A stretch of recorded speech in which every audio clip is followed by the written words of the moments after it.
Bienvenue à tous. On va commencer cet atelier.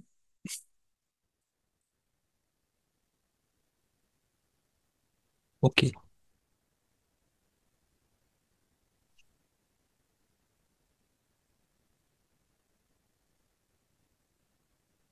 Je voudrais parler dans cet atelier en fait des mises en pratique qu'on fait chacun de notre côté et qu'on les partage en fait, simplement.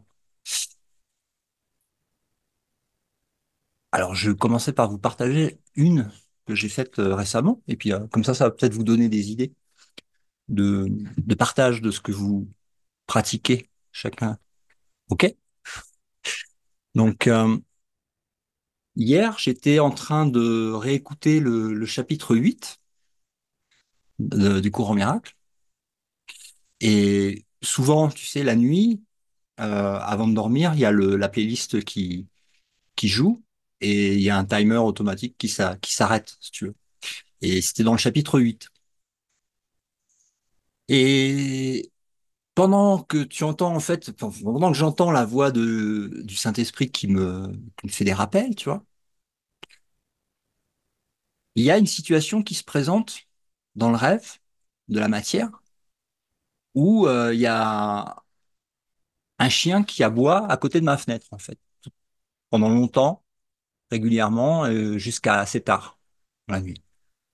Et pendant en fait l'écoute du chapitre 8, euh, j'entends une voix qui, qui vient de l'ego en fait et qui émet une pensée par rapport à la situation qui est en train de se passer avec les aboiements.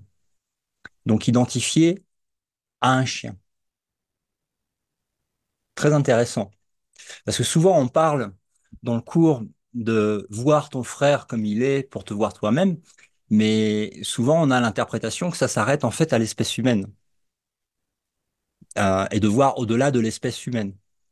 Mais ça s'applique aussi avec les animaux qui vivent dans leur rêve la croyance d'être un corps et une peur, des projections. Enfin, c'est pareil. Je veux dire. Alors, c'est pareil, c'est pas pareil. Ça change un peu, mais c'est le même, c'est la même chose en fait. Hein. Et, c'était très intéressant. Et donc, il y avait une application automatique qui se, qui se réveille par rapport à cette situation et qui dit, ah, non, pas celle-là. Saint-Esprit, boum. Et là, plein de compassion, d'extension de l'esprit et de jonction de l'esprit à l'esprit.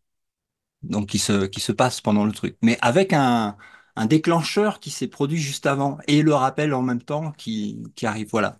C'était le témoignage que je voulais apporter aujourd'hui et je serais curieux en fait d'entendre et de partager en fait bah, les vôtres. Voilà. Alors, si vous voulez remettre les micros, n'hésitez pas. Pas tous en même temps. Mais est-ce que vous voulez? Oui, vas-y Moi, Martine. Ouais, pour faire écho à ce que tu dis, ouais. euh, j'ai une poule et un coq chez moi. Mhm, Et ça faisait quelque temps que j'étais agacée par le cocorico de mon coq systématiquement un peu avant 6 heures du matin. Donc ça me réveillait à chaque fois, bien évidemment. Et puis c'est pas un cocorico qui faisait, c'était une série innombrable de cocorico tonitruants. mhm, Et sur le moment, ben voilà, tu sais, il n'y a plus grand-chose qui vient m'agacer, j'avoue. Moi, je suis relativement souvent dans la paix, donc on va dire que tout va plus ou moins bien de ce côté-là. mhm, Et là, je me suis dit, mais mince, quand même, ce coq qui m'agace et tout, ça me réveille tout le temps, c'est insupportable. Et puis là aussi, mais comme toi, je me suis rappelé que, après tout, c'était le rêve. Et que quelque part, si je pardonnais le cri du coq, ça allait forcément modifier quelque chose dans le rêve. Bien tu le crois ou non, mais tu vas le croire, ça s'est beaucoup apaisé. Enfin, ou bien je le ressens pas de la même façon, ou bien il en fait moins, ou bien il est fatigué, j'en sais rien. Mais bon, ça a fini par s'arrêter. Ça ne me réveille plus. C'est Merci. fou, hein? Ouais, ouais, ouais, ouais, Non, mais c'est un peu un joke, quoi, tu vois, parce que ouais. je fais écho, j'aurais jamais raconté ça autrement que par le biais de ce que tu viens d'expliquer, parce que ça, forcément, un chien, un coq, c'est Mm. pareil, quoi. Pareil, oui. Ouais, Donc voilà, bon, ça c'est pour la petite histoire, hein. S'il y a d'autres ouais, exemples, je reprendrai la parole, mais voilà. ouais. Et en plus, le chien, c'est qu'il a pas de maison en fait. Il a pas de maître en fait. Il est errant, mais il est dans le coin, si tu veux. Et, et le Saint-Esprit me disait, mais faites une niche, faites-lui un toit, mettez-lui un toit sur la tête. Mm. Et vous l'avez fait? Non, ben là c'était hier soir, hein, donc Ah oui, d'accord. Oui. après, là parce il dort dehors et tout, donc et puis il est apeuré, donc apeuré, il y a la peur, il y a la colère, il y a plein de trucs émotionnels qui se dégagent, tu vois.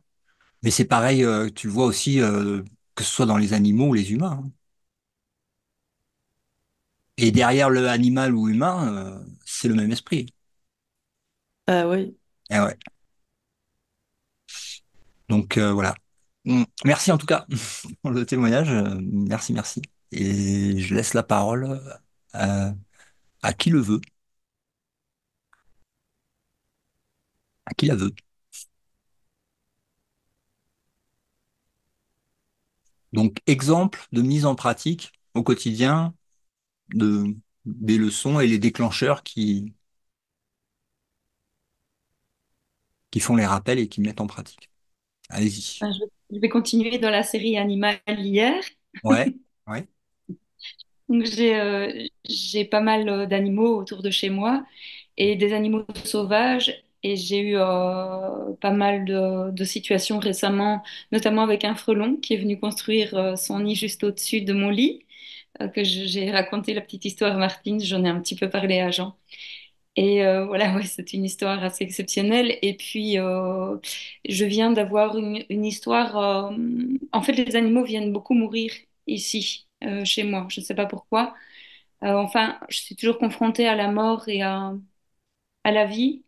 Et en fait, il y a un sanglier, enfin une laie qui était blessée au bout du chemin et pareil quoi. Donc je ne l'ai pas vue comme une laie et le soir où j'en ai vraiment parlé au Saint-Esprit, je savais que le lendemain quelque chose allait se passer et c'est pas toujours ce qu'on croit.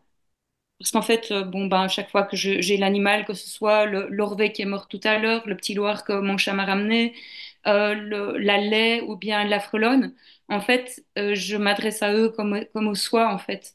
Et, euh, et c'est vraiment incroyable ce qui se passe, mais c'est pas toujours en positif selon l'ego ou selon ce que l'histoire humaine voudrait.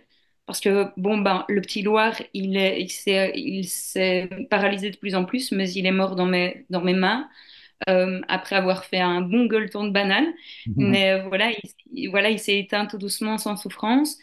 Mais j'ai d'autres animaux qui s'éteignent avec en souffrant fort, quoi.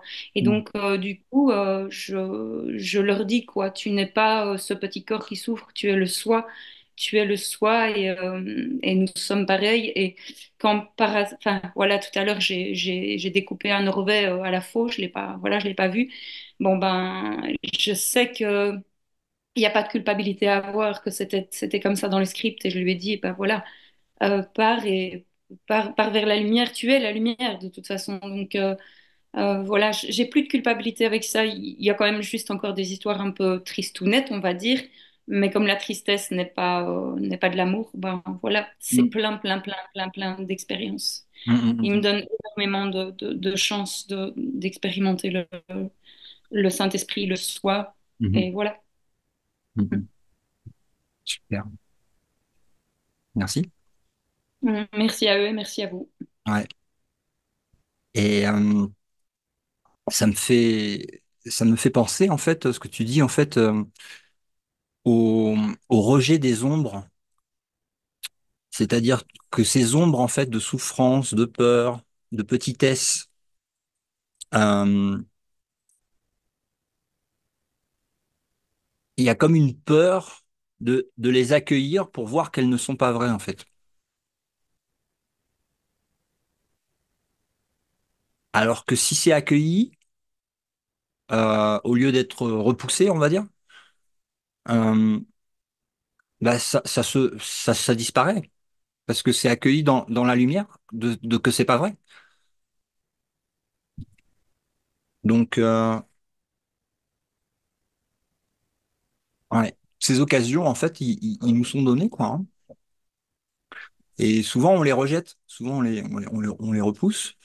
Mais quand ça commence à vraiment être accueilli et retraduit, réinterprété par l'esprit qui voit ça comme des opportunités, on fait l'expérience derrière de cette expansion, en fait, de l'esprit qui ne rejette pas, en fait, les fausses perceptions de petitesse, de peur, de colère, de souffrance, de mort, toutes ces ombres, en fait, mais qui les, qui les traverse avec le réel pardon de c'est pas vrai, quoi, de ça n'existe pas. Et derrière, il y a toute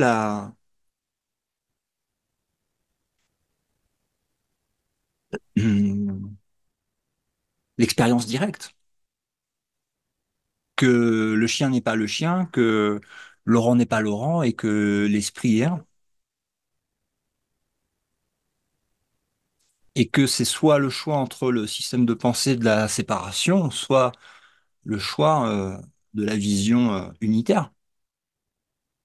C'est toujours beaucoup d'occasions de voir que on s'est trompé de guide.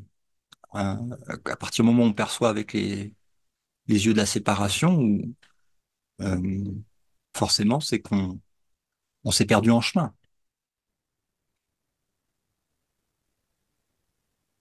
Mais l'opportunité, oui. Et avec les animaux aussi. Garcia, tu veux partager quelles sont tes mises en pratique euh, par rapport au quotidien, une à laquelle Bon, tu penses? la mise en pratique du pardon. Ouais, mise en pratique de ce qui est enseigné dans le cours, oui, principalement le pardon. Par rapport aux chiens, j'ai des heures où j'ai des chiens qui aboient, qui pleurent quand les maîtres s'en vont. J'ai commencé à les reconnaître.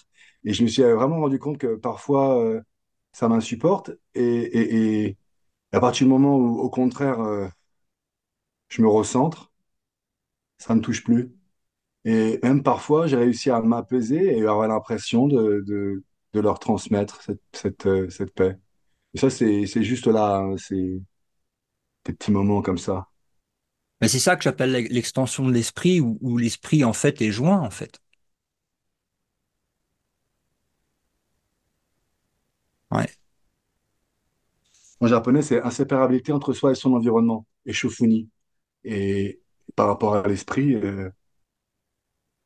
ouais, c'est, j'ai pas les mots qui me viennent là, mais c'est vraiment tout part de soi. Et à partir du moment où tu réussis à apaiser ton esprit et même à changer l'esprit, comme tu dis, à, À choisir à- l'unitaire c'est au lieu bon, de la division. Ouais. à ce moment-là, c'est immédiat.